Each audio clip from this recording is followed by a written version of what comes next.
Well, it is a joy to be here and share a little bit about my story to Christ and what life has looked like after getting a chance to know Him and how it's like been walking with Him. So my story starts in India, where I was actually born. My parents grew up there, but my dad, as he was growing up, knew that he would end up living in Alabama, in Huntsville, Alabama. It was because one of his aunts and one of his uncles lived there, and he grew up aspiring to live in the States. And so I also, I grew up I was born in India, but immediately around the age of 3, I came to the States and have lived here ever since. So as I mentioned, I grew up in Huntsville, Alabama. And I would say that as I grew up, I would describe my upbringing as growing up in a culturally Hindu household. And what I mean by that is this was something that was passed down from my grandparents, and so that's why we believed it, but not any real reason of didn't really follow that for any real conviction, I'd say. So.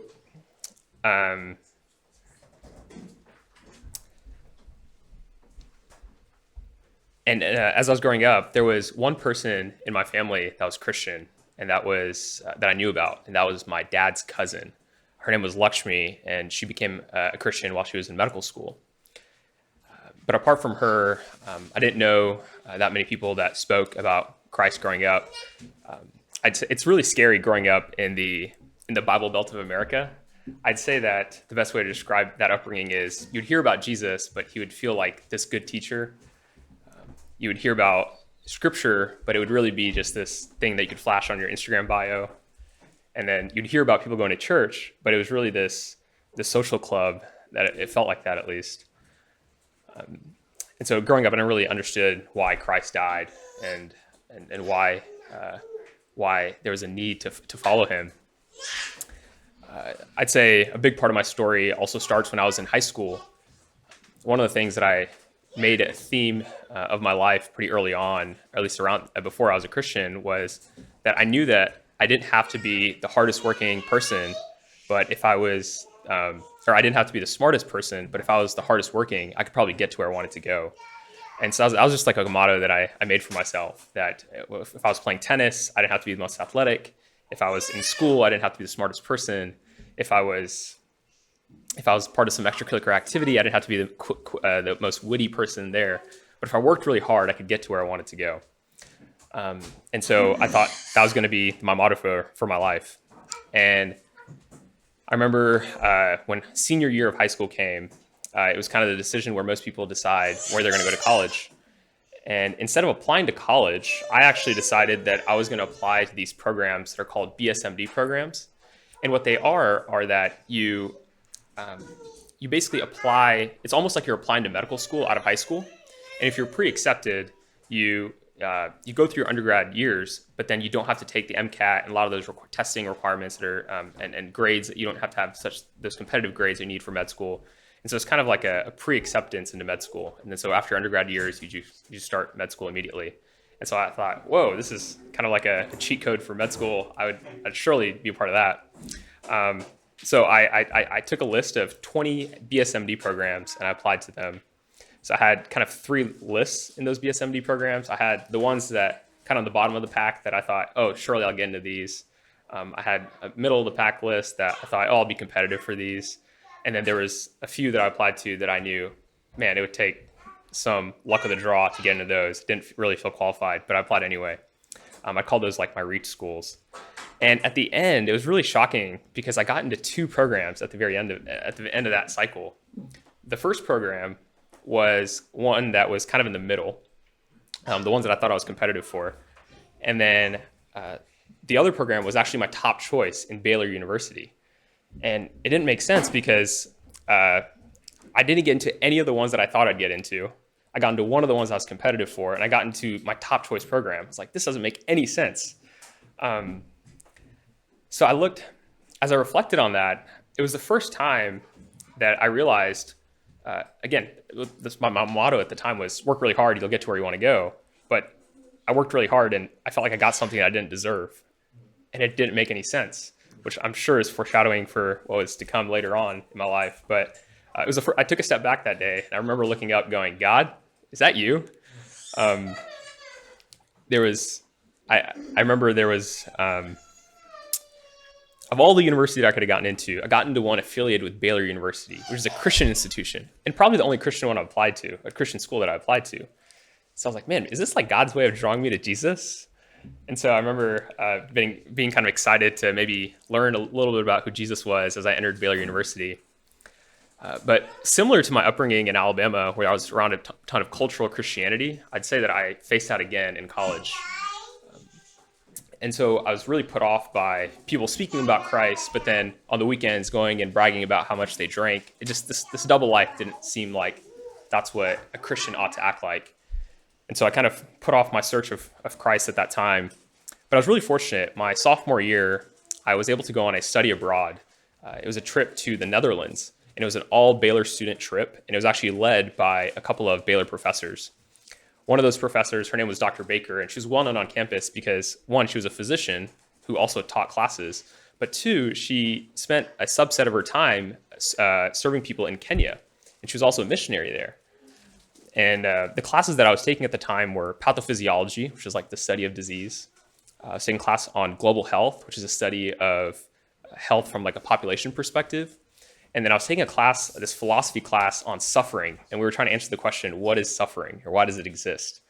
And so you can imagine me learning about all this suffering from a scientific perspective, seeing how it affected populations of people, and then asking the question, why does this exist in the first place? It was a very intellectually stimulating time for me.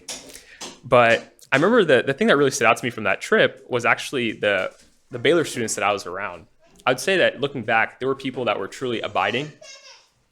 They all had dreams of actually stepping in full time to the work that Dr. Baker was doing in Kenya.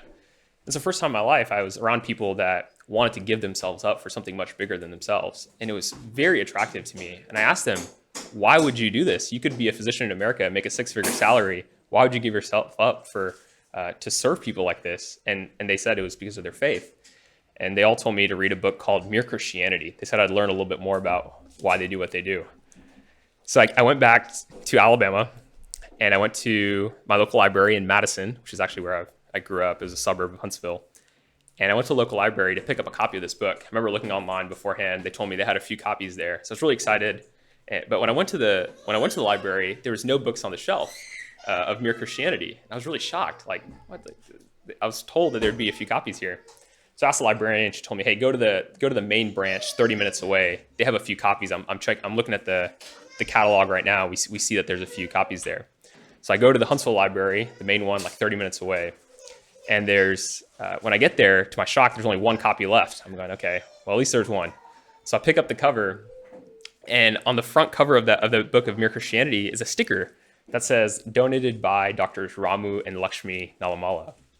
And Lakshmi is my dad's cousin that I was mentioning, the only person in my family that was a Christian. And so I was thinking to myself, wow, what are the odds that she donates this book? I'm the one who gets it.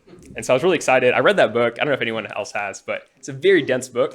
And I remember reading that for the first time. I read it through in like 3 days, and I had this like light bulb go off. Like, this is it. Like, this is what, like, I knew about good and bad, and I knew, like, it made sense to me why Christ died on the cross and what that meant for me. And so intellectually, it was very, very stimulating.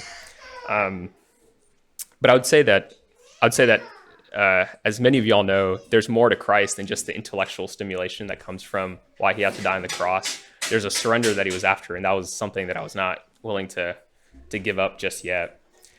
The funny thing is that I'm actually very close to my aunt now, and I asked her before. I call her Peddama, which is affectionately called aunt, like older aunt in Telugu, the language I speak. And I asked her, Peddama, like, tell me about this book. And she told me years later that she told me, gosh, like, I don't remember donating that book. Like, that's not something we do. We don't like put our sticker on it and donate books to the library. So literally, I'm convinced it was the providence of God that led me to have that book at the library. I'd say at this time, there's some key people that God put in my life around this time that really allowed me to know him. One of those people, his name was Tyler. He graduated from Baylor about 20 years before I did. And he's got a crazy story. He went to, right out of undergrad, he felt like God told him to go to Harvard Business School. And so he literally comes out of Baylor undergrad, applies to Harvard Business School, and he gets in. In a class of 800 people, he's the only one to come out of undergrad. And as many of y'all know, to get into MBA, you typically work for a few years to be competitive. But for someone to do that right out of undergrad is almost unheard of. So I was like, whoa, who is this guy? He ended up actually, after undergrad, starting a hedge fund, doing really well, but selling it to go to China, feeling called there, and then all of a sudden feeling God's call to come and help teach a class in Waco. So that's when I encountered him. And he was a guy that it was very clear from his story that he was a follower of Christ, and he was radical. And that was very attractive to me. Similar to my friends that I was on that trip with in that study abroad trip, I felt like Tyler embodied some of those same characteristics. So Tyler, I would say he helped, he would lead some Bible studies with me and some others, and he would help me not just intellectually stimulate me about Jesus, but he would show me who Jesus was and how that personal relationship that God wants with me. And it was truly beautiful to experience that with him. Another person that Tyler actually connected me with that I was really drawn to was a guy named Aaron Fletcher. Aaron, I did an internship for him. He owned like a biotech fund, but Aaron is probably one of the most humble guys that I knew. And I was really drawn to Aaron. Like he was a guy that wears like t-shirts that are from his like high school like cross country days, and he's like this 35-year-old guy. Like, who is he? And so as I got to know more about him and learn about his story, it turns out he was a biochem teacher that started investing in some startups, ended up make a company called Novartis. It's a large biopharma company, ended up buying out one of his startups. So he, as many would say, struck gold. And during that summer, as I was drawn to this guy who was, dressed very modestly and carried himself in a very humble way, he actually invited me and some others to go to his house in Colorado. So of course I was expecting this guy to live in this big house with his family, but it was just very modest house. And I was really struck by that. Like, here was this guy who had everything in the world, but he chose to live in a very modest way. Once again, even with him, I knew that it was because of his faith that he lived that way. And there was a lot more people, a lot of classmates that I would say walked with me through this time. But the characteristic, I think, that they all shared were that they were radically following Jesus, and they showed me what it looks like, what a life with Jesus looked like. And at this point, I just knew. Like, I just knew who Jesus was, and I knew why I had to follow him. And so I remember going to Tyler's office one day and he kind of questioned if I was a Christian, and I told him, no, I believe this stuff. And Tyler's really big on surrender, the word surrender. And so we prayed that, and I surrendered my life to Christ, I'd say, at that time. And I just remember that moment. It was very surreal to me, because not only did I have all these emotions take over me that I didn't know where they came from, but I felt this weight off my shoulder. And I'm confident that weight was many things, but one of them is this weight that I've always put on myself growing up about working really hard and striving to achieve. But there was this peace that I felt after I started walking with Christ that day, and it's been with me till now. And I'd say that's been one of the true treasures of walking with Jesus. After I became a Christian that day, I was very scared of joining a church, because, as I mentioned, there's a lot of cultural Christianity around me in college that I knew about as I grew up in Alabama as well, and I saw there. So I was very wary of joining a church. But I knew that when I moved to Houston to start medical school at Baylor College of Medicine, that would be the time for me to join a church. And so the first day I moved to Houston, one of my friends tells me, hey, you need to go to this church tomorrow on Sunday. I've done this whole church hopping thing. Just go here. You'll like it. So I go there. It's a pretty large church, about 700 people. And I go and sit down, and there's this Indian guy preaching. I was like, oh, wow, it's kind of cool. Like, an Indian pastor. I've never seen one of those before. And I didn't think too much of it. I left the service that day. But Tyler called me that week, and he said, how's God working in your life? I said, Tyler, I just moved to Houston. I don't know. I don't know what's happening yet. But I did see this Indian pastor at this church service. And so he told me, I've never seen an Indian pastor in Texas. You should go talk to him. So I go, so his name is AK. So I went to go talk to Pastor AK. Turns out that AK lived in Huntsville, Alabama, where I was from, for 15 years. Turns out that my dad's uncle that I was mentioning, that's a physician in the area, turns out he did surgery on him. It turns out that my dad's aunt was his OB-GYN. It's like, oh, wow, this like blew my mind at this point. It's like, what are the odds? And then just to for Jesus to put icing on the cake here, I go over to his house one day just to meet with him, and there's a family portrait on the wall, and it's his entire family. He's got 2 sons, and his older son is married. There's something about his older son and that marriage that I was really intrigued about, so I started asking him some questions, and it turns out that I always heard the story from Tyler of praying bold prayers, and he told me about this time when he was in China, as I mentioned. He talked about having a hard time raising his kids, doing the work that he was doing. And he asked God, would you give us some help in raising our kids here? And this gal, actually a family friend, called and actually was like, hey, I'm looking to spend some time in China. Can I come and take care of your kids? And I've heard about the story about praying bold prayers like that all the time. And it turns out that gal that helped take care of Tyler's kids in China was the same that was this Pastor AK's daughter-in-law. And at this point, I'm going, okay, God, maybe you want me at this church, so I'll join. Shortly after I became baptized, I knew that was a big part of the Christian journey, a part of my salvation. And so I was really excited about that. And I would say that was a clear, if I were to put an inflection point in my faith, that was probably it. It was my baptism. And then at my baptism, there was a guy named Utom that was actually watching that baptism I didn't know about. But with the guidance of Pastor AK, I went and met with him a few days later. So Utom is a fascinating story. He's the same age as me. He speaks the same language as me, Telugu. He also grew up in a Hindu household like me. And turns out he became a Christian a few months before I did. And so I'm thinking, what are the odds I meet a guy, very similar life story like me, right after I get baptized? Like, I knew that me and Utom were going to be great friends.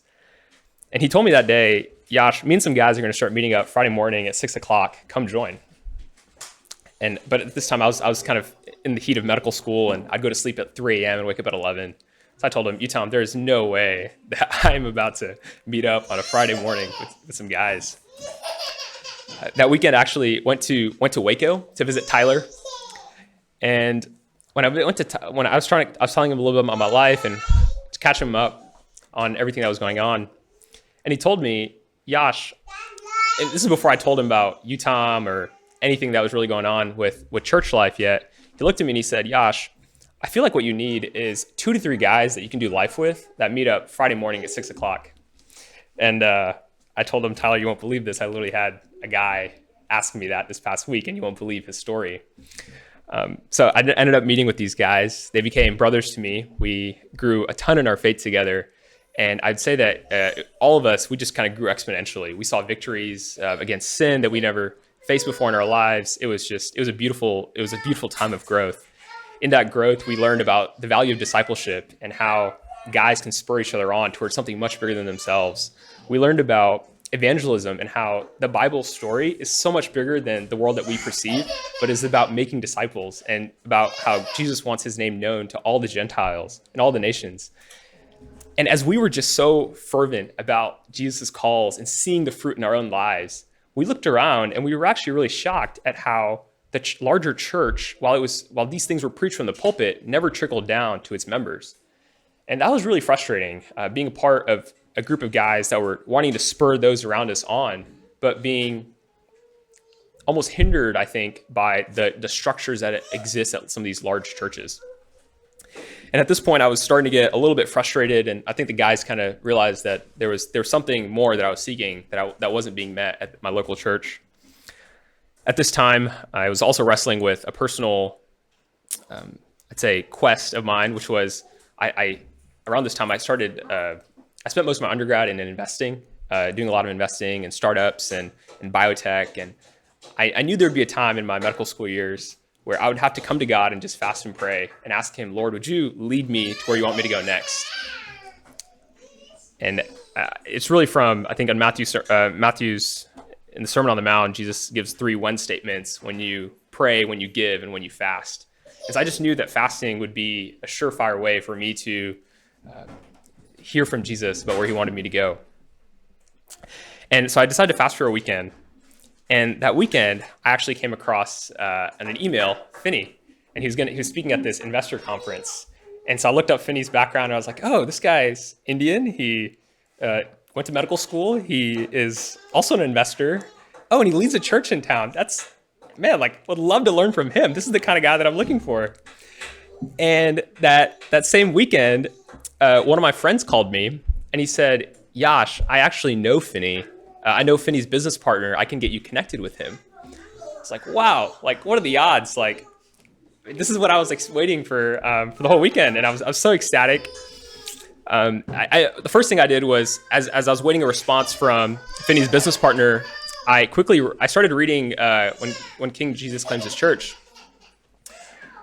And there was a lot of things in that book that I would say that I resonated with very strongly. There was topics about discipleship and evangelism and church structure that I was already wrestling with in my own life, that I was like, aha, like another light bulb went off for me. But there was also things that I was I've never heard about before. Like the word non-resistance, never heard of it. Head coverings, gender roles, modesty, a lot of these things were things that I've never had to wrestle with before. And for the sake of time, I'll save the larger end of the story. But when I reached out to Finney, I thought I would ask for some advice. Instead, God created this opportunity for me where I actually had a couple of months to come to Boston. And I was very fortunate for that experience, because I think it's very easy to read the things of Scripture, but I think it's really hard when you look around and no one else is following in these ways.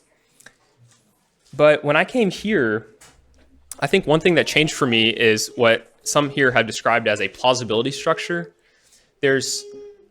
When people live these principles out, you start seeing the fruit come to life. And that's what I started noticing. I remember going to Finney's house for the first time and not understanding about the head covering, not understanding why there were all these kids running around, but they were the most well-behaved kids I've ever met. And as I engaged with the women of the church and started having conversations with them, they spoke with such truth and boldness that I've never experienced before. And I knew that there was something about that you can't put into words, but I was confident that part of that came from the way that they abided in God's ways, all of God's ways. And that's still something that I have a hard time explaining, but I definitely experienced that radical following of Jesus here. And so as I share all these things, I think there's a few things that come to my mind. First is there's a verse in John 6:44 where Jesus says, no one can come to me unless the Father draws them. And so as I look back at my own life, I see the way that Father has drawn me to Jesus, and it's